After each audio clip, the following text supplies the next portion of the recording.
Army के chief जब से नगीना के सांसद बने उनके चाहने वालों की संख्या लगातार बढ़ते जा रही है। इसके पीछे के कई कारण है। एक तो कारण ये है कि चंद्रशेखर आजाद ने पहले ही बार में हर वो मुद्दे सदन में उठा डाले जो जनता से संबंधित है। इसके साथ साथ पूरे देश में दलित शोषित जैन सिख मोदी ईसाई किसी भी धर्म जाति व्यक्ति के साथ अत्याचार होता है तो चंद्रशेखर आजाद अपने काफिले के साथ पीड़ित परिवार के पास पहुंच जाते हैं और उन्हें न्याय दिलाते हैं। जबकि दूसरे नेता या सांसद सिर्फ और सिर्फ ट्विटर के माध्यम से सोचते हैं कि न्याय मिल जाएगा, लेकिन चंद्रशेखर आजाद सभी से अलग है। इसी कारण ही सभी देश के लोग और साथ ही साथ विदेश में रहने वाले भारतीय प्रेमी वो चंद्रशेखर आजाद को देखना व सुनना पसंद करते हैं। और इसका दूसरा एक कारण है कि चंद्रशेखर आजाद सच को सच और झूठ को झूठ बोलने का दम रखते हैं। चंद्रशेखर आजाद ने कहा था कि कुंभ में वही जाएगा जिसने पाप किया। कोई पाप करता है तो बोलता है क्या, लेकिन मनुवादियों सामंतवादियों की इन बात से लग गई थी मिर्ची और इसी के साथ अयोध्या के शंकराचार्य ने उनकी पूरी समर्थन किया था चंद्रशेखर आजाद के इस बयान का। और चंद्रशेखर आजाद इसी तरह अपने लोगों के लिए सच को सच और झूठ को झूठ बोलने का दम रखते हैं। इसी कारण ही मनुवादी सामंतवादी चंद्रशेखर आजाद से बहुत ही खिंचते हैं। इसी बीच चंद्रशेखर आजाद ने बड़े सदन में केंद्रीय बजट 2025 से 26 के लिए जल शक्ति मंत्रालय के नियमांतरित अनुदानों की मांग पर चर्चा और मतदान के दौरान अपनी बात रखी। आप भी सुने बड़े सदन में चंद्रशेखर आजाद ने क्या क्या बोला। धन्यवाद सभापति जी। सभापति जी, मैं आज अपने कॉलेज के जीवन से शुरू करूंगा सर। जब हम स्कूल कॉलेज जाते थे पढ़ने के लिए डीवीपीजी कॉलेज देहरादून, मैं और मेरे साथी सर मोटरसाइकिल से जाते थे। मैं, सचिन, सुबोध, फिरोज, नितिन भीगते हुए जाते थे। तो वहां तो बारिश अच्छी लगती थी, लेकिन जब बारिश बाढ़ का रूप ले लेती है सर, भयानक हो जाता है। बहुत सारे लोग घर पे सो नहीं पाते, लोगों के घर उजड़ जाते हैं, इतनी परेशानी। और ये भी मैं कहूंगा सर, आजाद भारत में 75 साल के बाद भी अगर सबको पीने के लिए साफ पानी नहीं मिल रहा है तो ये हम सबके लिए शर्म की बात है। सरकारों को सोचना चाहिए था कि अगर ये बुनियादी जो जिसमें व्यक्ति का जोर नहीं है, ये कुदरत की देन है, अगर पानी भी साफ नहीं पहुंचा पा रहे हैं तो क्या हमने लोगों के बारे में सोचा है। सर, मेरे लोकसभा क्षेत्र में बाढ़ से बहुत सारे गांव प्रभावित है।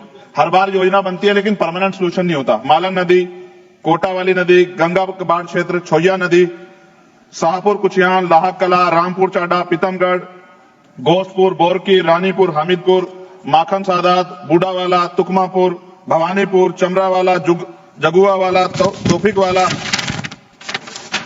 जब रामगंगा का पानी कालागढ़ डैम से छोड़ा जाता है रामगंगा में, तो कानपुर को आवश्यकता होती है तो उससे भी बाढ़ आती है सर। हमारे मनोहर वाली, भूतपुरी, मुबारकपुर, गावड़ी, घोसियावाला, सातनगर, मनोटी, रामसावाला, हफीजाबाद, बिहारीपुर, तीपरजोत, मुकरपुरी, बेरखेड़ा, सिपाही वाला, मिलक, कोप्पा, नाथाडोई, मनोदरा, नंदगांव और नया गांव। जमीन कट जाती है सर, जमीन कट जाती है सर, फसल बर्बाद हो जाती है, ना मुआवजा मिलता, ना लोगों को नींद आ पाती। इसका परमानेंट सोल्यूशन जब तक सर नहीं होगा तब तक हमारे लोगों का भला नहीं हो सकता है, हमारे क्षेत्र का, हमारे लोकसभा क्षेत्र नगीना का भला नहीं हो सकता है। सर, गंगा और यमुना की सफाई कब होगी? सरकार ने गंगा और यमुना की सफाई के लिए करोड़ों रुपए खर्च किया, लेकिन दोनों नदियां अब भी गंदी है। इसके लिए जिम्मेदार लोगों पर क्या कार्रवाई होगी और गंगा और यमुना को साफ और अविरल बनाने के लिए क्या ठोस कदम उठाए जाएंगे? फैक्ट्रियों का गंदा पानी रोकने के लिए क्या कदम उठाए जा रहे हैं? सरकार कहती है कि फैक्ट्रियों से गंगा और यमुना में गंदा पानी नहीं जाएगा, लेकिन ऐसा हो रहा है, इसे रोकने के लिए सख्त कदम उठाए जाएं।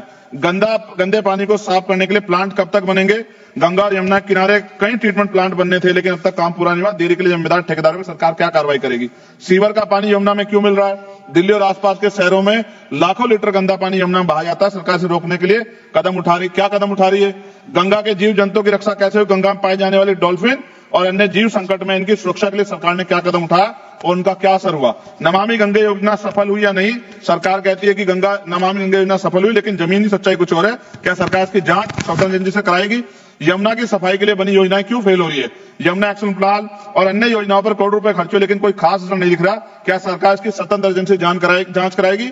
नदी किनारे बनाए जा रिवर फ्रंट से गंगा को नुकसान हो रहा है। गंगा किनारे बनाए जा रिवर फ्रंट से नदी का प्राकृतिक प्रभाव बाधित हो रहा है। क्या सरकार इस विकास और पर्यावरण को संतुलित करने के लिए कोई नई नीति बनाएगी?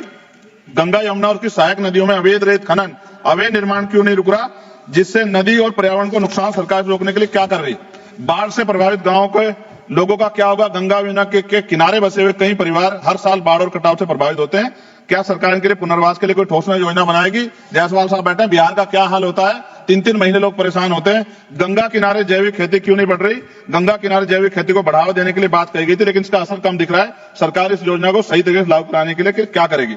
दोनों नदियों के संरक्षण के नाम पर कई योजना बनी, लेकिन उनके नतीजे साफ नहीं दिख रहे हैं। यमुना बचाने के लिए जनता की भागीदारी जरूरी है। क्या सरकार कोई ऐसा अभियान चलाएगी ताकि लोगों को यमुना बचाने में योगदान कर सकें? सर, हर घर को साफ पानी कब मिलेगा? सरकार ने हर घर में नल से जल देने का वादा किया था, लेकिन अभी भी कई गांवों में लोग गंदा पानी पीने को मजबूर हैं। क्या सरकार सुनिश्चित करेगी सभी को साफ पानी और सुरक्षित पानी मिले? ग्रामीण व शहरी क्षेत्रों में पानी की पाइपलाइन बिछाने में देरी क्यों हो रही है? कई इलाकों में पाइपलाइन अधूरी पड़ी है, जिससे लोगों को परेशानी हो रही है। सरकार कब तक सभी जगह पानी की पाइपलाइन काम पूरा करेगी? हैंडपंप और कुएं क्यों खराब पड़े? गांव और कस्बों में लगे कई हैंडपंप कुएं खराब हैं, लेकिन कोई मरम्मत नहीं हो रही है। सरकार की मरम्मत और देखभाल के लिए क्या कर रही है?